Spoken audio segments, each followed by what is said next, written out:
ಇನ್ನೊಬ್ರ ಜೊತೆ ಹೋಗಿ ನನ್ನ ಗಂಡ ಇನ್ನೊಬ್ರ ಕೈ ಕೆಳಗಡೆ ಕೆಲಸ ಮಾಡೋದು ಇಷ್ಟ ಆಗಲ್ಲ. ಅದೇ ಇಷ್ಟ ಆಗಲಿಲ್ಲ ನನಗೆ. ಬೇಕಾದ್ರೆ ನಾನು ಸಪೋರ್ಟಿಂಗ್ ಇರ್ತಾನೆ, ಏನೇ ಕಷ್ಟ ಬರಲಿ ಇಬ್ಬಳಾರ ಅನುಸರಿಸ್ಕೊಂಡು ಹೋಗೋಣ ಅನ್ನೋ ಥರ ಮಾಡ್ಕೊಂಡು ಹೋದ್ವಿ.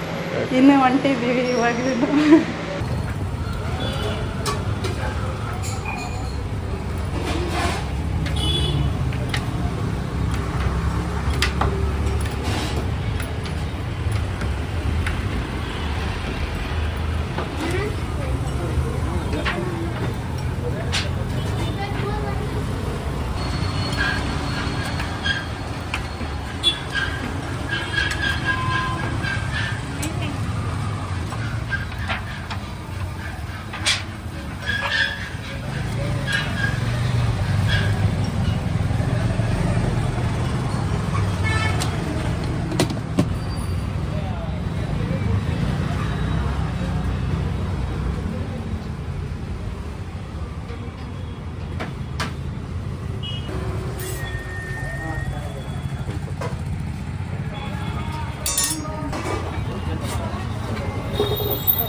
ಹಾಯ್ ಹಲೋ ನಮಸ್ಕಾರ, ಎಲ್ಲರೂ ಹೇಗಿದ್ದೀರಾ? ಚೆನ್ನಾಗಿದ್ದೀರಾ ಅಂದ್ಕೊಂಡಿದ್ದು. ನಾನು ಕೂಡ ಸೂಪರ್ ಆಗಿದ್ದೀನಿ. ಸೊ ಮನೆ ಊಟನ ಸಿಕ್ಕಾಬಟ್ಟೆ ಹುಡುಕ್ತಾನೆ ಇರ್ತೀವಿ. ಅಂದರೆ ಹೋಟೆಲ್ಗಳಲ್ಲಿ ಮನೆ ಊಟ ಥರ ಎಲ್ಲಿ ಸಿಗುತ್ತೆ ಅಂತ ಹುಡುಕ್ತಾನೆ ಇರ್ತೀವಿ.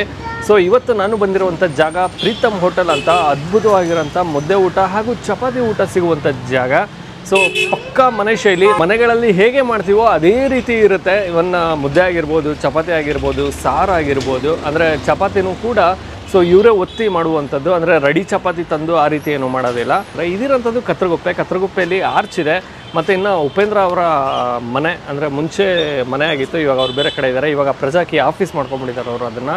ಸೊ ಅಲ್ಲಿ ನಿಯರ್ ಇರುವಂಥದ್ದು. ಕಂಪ್ಲೀಟ್ ಅಡ್ರೆಸ್ಸು ಮತ್ತು ಗೂಗಲ್ ಮ್ಯಾಪ್ ಲಿಂಕನ್ನು ಡಿಸ್ಕ್ರಿಪ್ಷನಲ್ಲಿ ಹಾಕಿರ್ತೀನಿ, ನೀವು ನೋಡ್ಬೋದು. ಹೋಗೋಣ, ಟ್ರೈ ಮಾಡೋಣ. ಅದಕ್ಕೂ ಮುಂಚೆ ನೀವು ನಮ್ಮ ಚಾನಲ್ಗೆ ಸಬ್ಸ್ಕ್ರೈಬ್ ಆಗಿಲ್ಲ ಅಂದರೆ ದಯವಿಟ್ಟು ನಮ್ಮ ಚಾನಲ್ನ ಸಬ್ಸ್ಕ್ರೈಬ್ ಮಾಡಿ, ವಿಡಿಯೋನ ಲೈಕ್ ಮಾಡಿ, ಶೇರ್ ಮಾಡಿ, ಕಮೆಂಟ್ ಮಾಡಿ ಅಂತ ಹೇಳ್ತಾ ಅದ್ಭುತವಾಗಿರೋಂಥ ಒಂದೊಳ್ಳೆ ಮಧ್ಯಾಹ್ನದ ಮುದ್ದೆ ಊಟ ಕೊಡಿಸ್ತೀನಿ.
ಸರ್ ನಮಸ್ತೆ. ನಮಸ್ಕಾರ ಸರ್. ನಮ್ಮ ಹೆಸರು?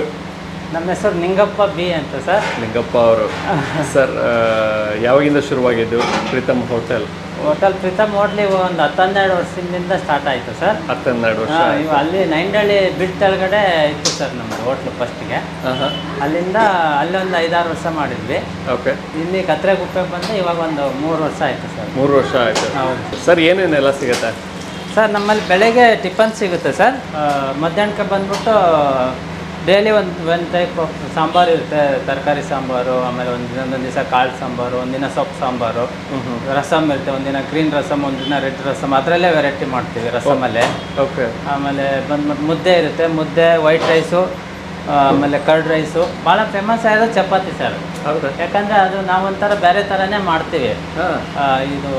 ಇದು ಬರುತ್ತೆ ತಗೋಡು ಸೀಟ್ ಥರ ಒಂದು ರೌಂಡಾಗಿ, ಅದ್ರ ಮೇಲೆ ಒತ್ತಿ ಹಾಕ್ತಾರೆ ನಾವು. ರೌಂಡ್ 2 ಉಂಡೆ ಮಾಡಿ ಜಾಯಿಂಟ್ ಮಾಡಿ ಮಾಡ್ತೀವಿ ಸರ್ ನಾವು. ಓಕೆ. ಅದು ಒಂದು ನ್ಯಾಚುರಲ್ ಆಗಿ ಮನೇಲಿ ಮಾಡೋ ಥರ ಇರುತ್ತೆ ಸ್ವಲ್ಪ. ಸತ್ಯ ಸತ್ಯ.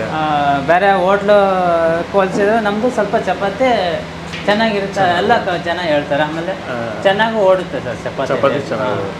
ಮತ್ತಿನ್ನು ಹೋಟೆಲ್ ಶುರು ಮಾಡಬೇಕು ಅನ್ನೋ ಪ್ಲ್ಯಾನ್ ಹೇಗೆ ಸರ್? ಅದು ಏನಾಯಿತು ಸರ್, ನಮ್ಮ ರಿಲೇಷನ್ ಅವ್ರ ಮನೇಲಿ ಕೆಲಸಕ್ಕಿದೆ, ಅಲ್ಲಿಂದ ಅಜೆ ಬಂದೆ ನಾನು. ಅವಾಗ ಏನು ಅದಕ್ಕೂ ಮುಂಚೆ ಬೆಂಗಳೂರಲ್ಲಿ ನಾನು ಸಣ್ಣ ಪುಟ್ಟ ಕೆಲಸಗಳು ಮಾಡ್ಕೊಂಡಿದ್ದೆ, ಆಫೀಸ್ ಬಾಯ್ ಅದು ಇದು. ಅದು ಯಾಕೋ ಜೀವನ ಮಾಡೋದು ತುಂಬ ಕಷ್ಟ ಆಯಿತು. ಸ್ಯಾಲ್ರಿ ತೊಗೊಂಡು ಬಾಡಿಗೆ ಕಟ್ಕೊಂಡು ಎಲ್ಲ ಜೀವನ ಮಾಡೋದು ತುಂಬ ಕಷ್ಟ ಆಯಿತು. ಹಿಂಗೆ ಅಲ್ಲಿ ನೈನ್ಡಳ್ಳಿ ಹತ್ರ ಹಿಂಗೆ ಟೀ ಕುಡ್ಕೊಂಡು ಕುತ್ಕೊಂಡಾಗ ಬಿಡ್ ಕೆಳಗಡೆ ವ್ಯಸನೆ ಮಾಡಿದೆ. ಅಲ್ಲಿ ಕಲ್ಯಾಣಿ ಶೋರೂಮ್ ಇತ್ತು, ಕಾರ್ ಶೋರೂಮು. ಇಲ್ಲಿ ಎದುರುಗಡೆ ಹೋಟ್ಲ್ ಮಾಡಿದ್ರೆ ಮನೆಯಿಂದ ಮಾಡ್ಕೊಂಬಂದ್ರೆ ನಡೀತಲ್ಲ ಅಂತ ಅವಾಗ ವ್ಯಸನೆ ಮಾಡಿದೆ ಸರ್. ಅವತ್ತು ವ್ಯಸನೆ ಮಾಡಿ ಅವತ್ತು ಸ್ವಲ್ಪ ಮನೇಲಿರೋ ಪಾತ್ರೆಯಲ್ಲೇ ಸ್ಟಾರ್ಟ್ ಮಾಡಿದ್ದೆ ಸರ್ ನಾನು. ಹೌದಾ? ಮನೇಲಿರೋ ಪಾತ್ರೆ ಮನೆ ಸ್ಟವಲ್ಲೇ ಸ್ಟಾರ್ಟ್ ಮಾಡಿದ್ದು ಸಣ್ಣಗೆ. ಅವತ್ತು ಸ್ಟಾರ್ಟ್ ಮಾಡಿದ್ದು ಒಂದು 500-600 ರೂಪಾಯಿಂದ ಸ್ಟಾರ್ಟ್ ಆಯಿತು ಬಿಸ್ನೆಸ್ಸು. ಬೈಕ್ ರಾಜ ಅದು. ಬೈಕ್ ಆ ಕಡೆ ಹೋಗಪ್ಪ ಒಂದು ಚಾಲಿ ಹಿಂಗೆ ಎಲ್ಲ ಕಡೆ ಕೆಲಸ ಮಾಡಿ ಎಲ್ಲಿ ಇದಾಗುತ್ತೆ. ನೈನ್ಡಳ್ಳಿ ಬಿಚ್ ತೆಳಗಡೆ ಕುತ್ಕೊಂಡು ಹಿಂಗೆ ಟೀ ಕುಡ್ಕೊಂತ ವ್ಯಸನೆ ಮಾಡಿದಾಗ ಇಲ್ಲಿ ಎದುರುಗಡೆ ಖಾಲಿ ಜಾಗ ನೋಡಿದೆ. ಅಷ್ಟೊತ್ತಿಗೆ ನನ್ನ ಹತ್ರ ಯಾವುದೊಂದು ಹಳೆ ಓಮಿನಿ ಇತ್ತು. ಓಮಿನಿ ಇರೋದು ಅದೊಂದು ಪ್ಲಸ್ ಪಾಯಿಂಟ್ ಆಯಿತು. ಮನೆಯಲ್ಲೇ ಸ್ಟಾರ್ಟ್ ಮಾಡಿದ್ವಿ ಗಂಡ ಹೆಂಡತಿ. ಮನೆಯಲ್ಲೇ ಎಲ್ಲ ರೆಡಿ ಮಾಡ್ಕೊಂಡು ಚಪಾತಿ, ಅವಾಗಂದ್ರೆ ನಾನ್ ವೆಜ್ ಮಾಡ್ತಾಯಿದ್ವಿ. ಚಿಕನ್ ಸೇವ ಮುದ್ದೆ ಅದೆಲ್ಲ ಮಾಡ್ಕೊಂಡು ಚಪಾತಿ ಎಲ್ಲ ಮಾಡ್ಕೊಂಡು ಸ್ಟಾರ್ಟ್ ಮಾಡಿದ್ವಿ. ಮಧ್ಯಾಹ್ನ ಅಷ್ಟೇ ಮಾಡ್ತಾಯಿದ್ವಿ ಓಮಿನಿನಲ್ಲಿ. ಯಾವ ಊರು ಸರ್ ನಿಮ್ಮದು ಮೂಲತಃ? ನಮ್ಮದು ಮೂಲತಃ ಹೂವಿನಡಗಲಿ ಸರ್ ನಮ್ಮದು. ಮುಂಚೆ ಬಳ್ಳಾರಿ ಜಿಲ್ಲಾ ಇತ್ತು, ಇವಾಗ ವಿಜಯನಗರ ಜಿಲ್ಲಾ ಮಾಡಿದ್ದಾರೆ.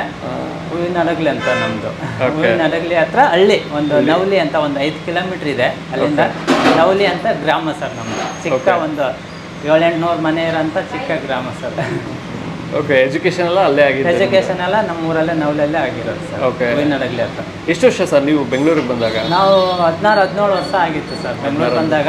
ನಮ್ಮ ಬ್ರದರ್ ಇಲ್ಲಿದ್ದರು ಬೆಂಗಳೂರಲ್ಲಿ. ಅವರು ಲೆಟ್ರ್ ಬರ್ತಿದ್ರು, ಅವಾಗ ಲೆಟ್ರ್ ಕಾಲ ಇತ್ತು. ಒಂದು ಕಡೆ ಲೆಟ್ರಲ್ಲಿ ಅವ್ರದ್ದು ಅಡ್ರೆಸ್ ಹಾಕ್ತಾಯಿದ್ರು. ಆ ಅಡ್ರೆಸ್ ಇಟ್ಕೊಂಡು ಮನೇಲಿ ನಮ್ಮ ಅಪ್ಪ ಅಮ್ಮನ ಜೊತೆ ಜಗಳ ಮಾಡಿ ಕೇಳ್ದೆ ಬಂದಿದ್ದು ಸರ್ ನಾನು ಬೆಂಗಳೂರಿಗೆ. ಹೌದಾ? ಕೇಳ್ದೆ ಬಂದ ಆ ಲೆಟ್ರಲ್ಲಿ ಅಡ್ರೆಸ್ಸಲ್ಲಿ ಇತ್ತು. ಅದು 7 ದಿನ ಆಯಿತು ನಾನು ಹುಡುಕಕ್ಕೆ. ರಾಜನಗರದಲ್ಲಿ ಶಿವನಹಳ್ಳಿ ಅಂತ ಇತ್ತು, ಅಲ್ಲಿದ್ರು ನಮ್ಮ ಬ್ರದರ್. ಅನ್ನು ಯಾರು ಅಲ್ಲಿ ಲಾಡ್ಜಲ್ಲಿ ಅಲ್ಲಿ ಎಲ್ಲೆಲ್ಲೋ ಬಸ್ ಸ್ಟ್ಯಾಂಡಲ್ಲೆಲ್ಲ ಮಲ್ಕೊಂಡು 2 ದಿನ ಆದಮೇಲೆ ರೂಮ್ ಸಿಕ್ತು. ಆ ಥರ ಎಲ್ಲ ಆಗಿ ನಮ್ಮೂರಲ್ಲೆಲ್ಲ ನಮ್ಮ ತಂದೆ ತಾಯಿ ಎಲ್ಲ ಹುಡ್ಕಾಡಿ ಅವ್ರಿಗೆ ಕೆಲಸ ಆ ಥರ ಎಲ್ಲ ಮಾಡಿ ಭಾಳ ಕಷ್ಟಪಟ್ಟು. ಮೊಬೈಲ್ ಕಾಲ ಆ ಥರ ಏನು ಇರಲಿಲ್ಲ. ಆ ಟೈಮಲ್ಲೇ ಬಂದಿದ್ದೆ ಸರ್. Super sir. ಮತ್ತು ಹೋಟೆಲ್ ಟೈಮಿಂಗ್ ಏನಿದೆ ಸರ್? ಟೈಮಿಂಗ್ಸ್ ಬಂದ್ಬಿಟ್ಟು ಬೆಳಗ್ಗೆ 7 ಗಂಟೆಯಿಂದ ಸ್ಟಾರ್ಟ್ ಆಗುತ್ತೆ ಸರ್. ಬೆಳಗ್ಗೆ ಟಿಫನ್ನು 4 ಗಂಟೆವರೆಗೂ ಇರುತ್ತೆ ಸರ್. ಬೆಳಗ್ಗೆ 7 ಗಂಟೆಗೆ ಸ್ಟಾರ್ಟ್ ಆಗುತ್ತೆ, 4 ಗಂಟೆವರೆಗೂ ಕಂಟಿನ್ಯೂ ಏನಾದರೂ ಸಿಗುತ್ತೆ ಸರ್. ಓಕೆ. ಮತ್ತು ಹೋಟೆಲಿಗೆ ಬರಬೇಕು ಅಂದರೆ ಯಾವ ಏರಿಯಾ ಮತ್ತು ನಿಯರ್ ಬೈ ಲೊಕೇಶನ್ ಏನಿದೆ ಸರ್? ನಿಯರ್ ಬೈ ಬಂದು ಸರ್ ಇದು ಕತ್ರಗುಪ್ಪೆ ಆರ್ಟ್ಸ್ ಅಂದರೆ ಆಲ್ಮೋಸ್ಟ್ ಎಲ್ಲರಿಗೂ ಗೊತ್ತಿರುತ್ತೆ ಸರ್. ಕತ್ರಗುಪ್ಪೆ ಆರ್ಟ್ಸು, ಇಲ್ಲಾಂದರೆ ಸ್ಮಾರ್ಟ್ ಬಜಾರ್ ಅಂತ. ಮುಂಚೆ ಬಿಗ್ ಬಜಾರ್ ಅಂತ ಇತ್ತು ಸರ್, ಇವಾಗ ಸ್ಮಾರ್ಟ್ ಬಜಾರ್ ಅಂತ ಆಗಿದೆ. ಅದ್ರ ಬ್ಯಾಕ್ ಸೈಡ್ ಸರ್. ಇಲ್ಲಾಂದರೆ ಅದು ಎಲ್ಲಕ್ಕೂ ಇನ್ನೊಂದು ಏನಂದರೆ ಉಪೇಂದ್ರ ಅವ್ರ ಮನೆ ನಿಯರ್ ಬೈ ಉಪೇಂದ್ರ ಅವ್ರ ಮನೆ sir. Okay. Super sir. Thank you sir, ತುಂಬ ಥ್ಯಾಂಕ್ ಯು ನಿಮಗೂ.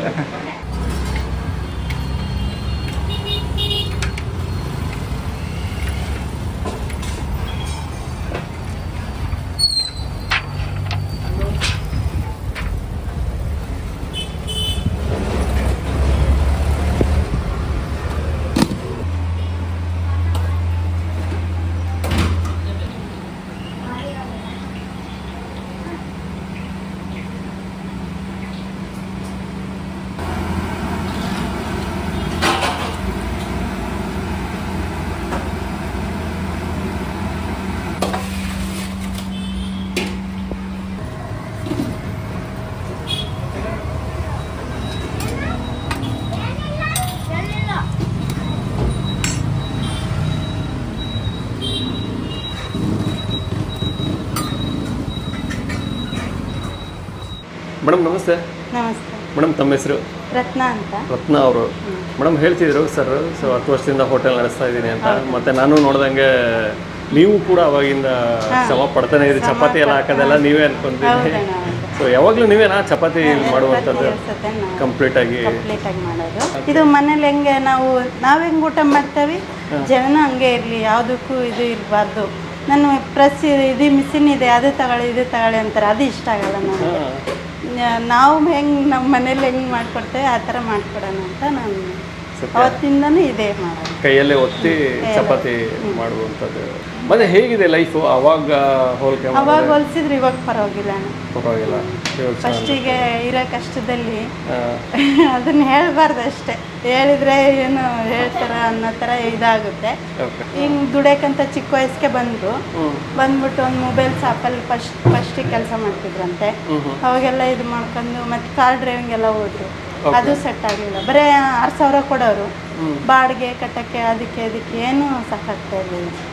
ಹಂಗಾಗಿಲ್ಲ, ನಾನೇ ಮತ್ತೆ ಅದು ಬೇಡ ಆಗೋದಿಲ್ಲ, ಇಲ್ಲೇ ಏನಾರು ಮಾಡೋಣ, ಮನೆಯಿಂದನೇ ಸ್ಟಾರ್ಟ್ ಮಾಡೋಣ, ಮನೆಯಿಂದನೇ ಸ್ಟಾರ್ಟ್ ಮಾಡಿದ್ವಿ. ಇನ್ನೊಬ್ರ ಜೊತೆ ಹೋಗಿ ನನ್ನ ಗಂಡ ಇನ್ನೊಬ್ರ ಕೈ ಕೆಳಗಡೆ ಕೆಲಸ ಮಾಡೋದು ಇಷ್ಟ ಆಗಲಿಲ್ಲ. ಅದೇ ಇಷ್ಟ ಆಗಲಿಲ್ಲ ನನಗೆ. ಬೇಕಾದ್ರೆ ನಾನು ಸಪೋರ್ಟಿಂಗ್ ಇರ್ತೀನಿ, ಏನೇ ಕಷ್ಟ ಬರಲಿ ಇಬ್ಬಳಾರ ಅನುಸರಿಸ್ಕೊಂಡು ಹೋಗೋಣ ಅನ್ನೋ ಥರ ಮಾಡ್ಕೊಂಡು ಹೋದ್ವಿ. ಇನ್ನೂ ಹೊಂಟಿದ್ದೀವಿ ಇವಾಗಲೂ. Thank you so much. Thanks. ಮತ್ತೆ ಓಕೆ, ಪಲ್ಯ ಏನು ಪಲ್ಯ ಇವತ್ತು? ತೊಂಡೆಕಾಯಿ ಮತ್ತು ಕಾಳು, ಕಡಲೆಕಾಳು. ಸೂಪರ್. ಬದನೆಕಾಯಿ ಪಲ್ಯ. ಬದನೆಕಾಯಿ ಪಲ್ಯ ಯಾವುದಕ್ಕಿದು? ಚಪಾತಿಗೆ. ಓಕೆ. ತರಕಾರಿ ಸಾಗು. ಇದು ಚಪಾತಿಗೆನಾ? ಚಪಾತಿಗೆ. ಚಟ್ನಿ ಇರುತ್ತೆ, ಮಜ್ಜಿಗೆ ಇದೆ. ಸೊ ಮೊಸರನ್ನ ಡೈಲಿ ಇರುತ್ತೆ ಸರ್? ಡೈಲಿ ಇರುತ್ತೆ. ಓಕೆ. ಇದು ಸಾಂಬಾರ? ರಸಮ್ಮ ಇದು? ಓಕೆ. ಇದು ಸಾರು. ಏನು ತರಕಾರಿ ಇವತ್ತು? ಮಿಕ್ಸ್.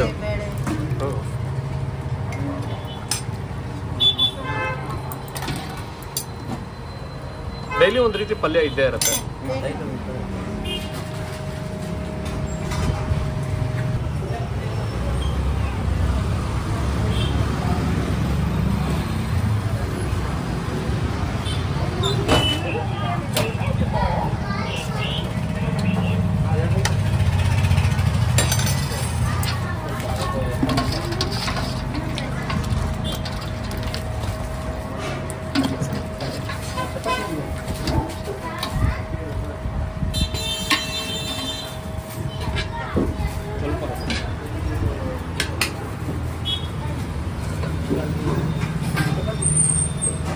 ಪ್ರೀತಮ್ ಹೋಟೆಲ್ನಲ್ಲಿ ನಾವು ಮುದ್ದೆ ತೊಗೊಂಡಿದ್ದೀವಿ. ಮುದ್ದೆ ಅಂದರೆ ಬಹಳನೇ ಇಷ್ಟ ಆಗುತ್ತೆ. ಮಧ್ಯಾಹ್ನದ ಹೊತ್ತು ಅಂದಾಗ ನಾನು ಮುದ್ದೆ ಊಟನ ಪ್ರಿಫರ್ ಮಾಡುವಂಥದ್ದು, ಅದು ನಿಮಗೂ ಚೆನ್ನಾಗಿ ಗೊತ್ತು.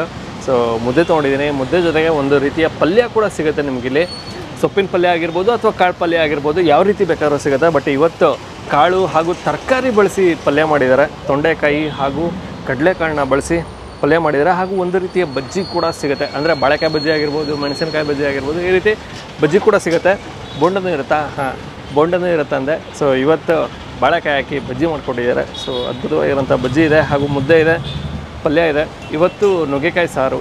ಸೊ ಮಿಕ್ಸ್ ತರಕಾರಿ ಬಳಸಿದಾರಂತೆ. ನುಗ್ಗೆಕಾಯಿ ಕೂಡ ಬಳಸಿ ಸಾಂಬಾರು ಅಂದರೆ ಸಾರು ಮಾಡಿದ್ದಾರೆ. ನುಗ್ಗೆಕಾಯಿ ಸಾರು ಇವತ್ತು. ಸೊ ಬಜ್ಜಿ ತೊಗೊಂಬರೋಣ. ಬಾಳೆಕಾಯಿ ಬಜ್ಜಿ ತೀರಾ ಕಮ್ಮಿ ಕಡೆ ಸಿಗೋಂಥದ್ದು. ಅಂದರೆ ಮೆಣಸಿನಕಾಯಿ ಬಜ್ಜಿ ಹಾಗೂ ಬೋಂಡ ಸಿಗ್ತಾನೆ ಇರುತ್ತೆ. ಬಾಳೆಕಾಯಿ ಬಜ್ಜಿ ಸಿಗುವಂಥದ್ದು ತೀರಾ ಕಮ್ಮಿ, ವಿರಳ ಅಂತಲೇ ಹೇಳ್ಬೋದು. ಬಟ್ ಇಲ್ಲಿ ಸಿಗುತ್ತೆ, ಚೆನ್ನಾಗಿದೆ. ಮತ್ತು ಪಲ್ಯವೂ ಉಂಟು.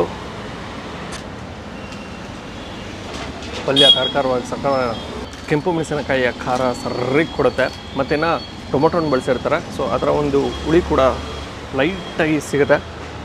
ಚೆನ್ನಾಗಿ ತರಕಾರಿ ಕೂಡ ಚೆನ್ನಾಗಿ ಬೇಯಿಸಿದ್ದಾರೆ. ಸೊ ಅದೊಂದು ಪ್ಲಸ್ ಪಾಯಿಂಟು. ಸಾಂಬಾರು ಅಂತ ಬಂದಾಗ ಮನೆಯಲ್ಲಿ ಮಾಡುವಂಥ ಸಾರಿನ ರೀತಿಯೇ ಮಾಡ್ತಾರಂತೆ. ಮುದ್ದೆನೂ ಅಷ್ಟೇ, ಮುದ್ದೆನೂ ಚೆನ್ನಾಗಿದೆ. ತೀರಾ ಗಟ್ಟಿನೂ ಅಲ್ಲ, ತೀರಾ ಮೆತ್ತೂ ಅಲ್ಲ ಅನ್ನೋ ಹಾಗೆ ಪರ್ಫೆಕ್ಟಾಗಿ ಮಾಡಿದ್ದಾರೆ. ಮತ್ತಿನ್ನು ಸ್ವಲ್ಪ ರೈಸ್ ಬಳಸ್ತಾರೆ ಮುದ್ದೆಗೆ. ಯೂಶ್ವಲಿ ಕೆಲವು ಕಡೆ ಎಲ್ಲ ಬರೀ ಮುದ್ದೆ ಇರುತ್ತೆ, ಅಂದರೆ ರಾಗಿ ಬಳಸಿ ಮಾಡುವಂಥದ್ದು. ಇಲ್ಲಿ ಸ್ವಲ್ಪ ಅನ್ನ ಕೂಡ ಬಳಸಿರ್ತಾರೆ. ಮುದ್ದೆ ಆಹಾ, ಸಾಂಬಾರು ಒಂಥರ ಮಜವಾಗೈತೆ. ನುಗ್ಗೆಕಾಯಿ ಸಾಂಬಾರು ಅಲ್ವಾ, ನುಗ್ಗೆಕಾಯಿ ಸಾಂಬಾರು ಅಂದಾಗ ಅದ್ರದ್ದು ಫ್ಲೇವರೇ ಒಂಥರ ಬೇರೆ ಥರ ಸಿಗುತ್ತೆ. ಮತ್ತಿನ್ನು ಲೈಟಾಗಿ ಒಂದು ಸಿಹಿ ಸಿಗುತ್ತೆ ನುಗ್ಗೆಕಾಯಿ ಸಾಂಬಾರಲ್ಲಿ, ಯಾಕಂದ್ರೆ ನುಗ್ಗೆಕಾಯಿ ಅಂದಾಗ ಅದರ ಒಂದು ಸಿಹಿ ಕೂಡ ಸಿಗುತ್ತೆ. ಇನ್ನು ಬದನೆಕಾಯಿ, ಈರುಳ್ಳಿ ಎಲ್ಲ ಬಳಸಿದ್ದಾರೆ. ಟೊಮೊಟೊ ಹಣ್ಣು ಕೂಡ ಚೆನ್ನಾಗಿ ಜಾಸ್ತಿನೇ ಬಳಸಿದ್ದಾರೆ, ಅದರ ಒಂದು ಹುಳಿ ಕೂಡ ನೀಟಾಗಿ ಸಿಗುತ್ತೆ. ಇನ್ನು ಇದು ಬಿಟ್ಟರೆ ಮಾಮೂಲಿ ಗೊತ್ತಿರಂಗೆ ಸೊ ಚಪಾತಿ ಇರುತ್ತೆ, ಬಿಳಿ ಅನ್ನ ಇರುತ್ತೆ, ಮೊಸರನ್ನ ಇರುತ್ತೆ. ಸೊ ಮೊಸರನ್ನ ಟ್ರೈ ಮಾಡಿ. ಮೊಸರನ್ನ ಬೇಕು ಅಂದರೆ ಸ್ವಲ್ಪ ಆದಷ್ಟು ಬೇಗ ಬರಬೇಕು, ಮೊಸರನ್ನ ಬೇಗ ಖಾಲಿ ಆಗಿಬಿಡುತ್ತೆ, ಯಾಕಂದರೆ ಬೇಸಿಗೆ ಅಲ್ಲ. ಸೊ ಹಾಗಾಗಿ ಮೊಸರನ್ನ ಬೇಗನೆ ಖಾಲಿ ಆಗಿಬಿಡುತ್ತೆ.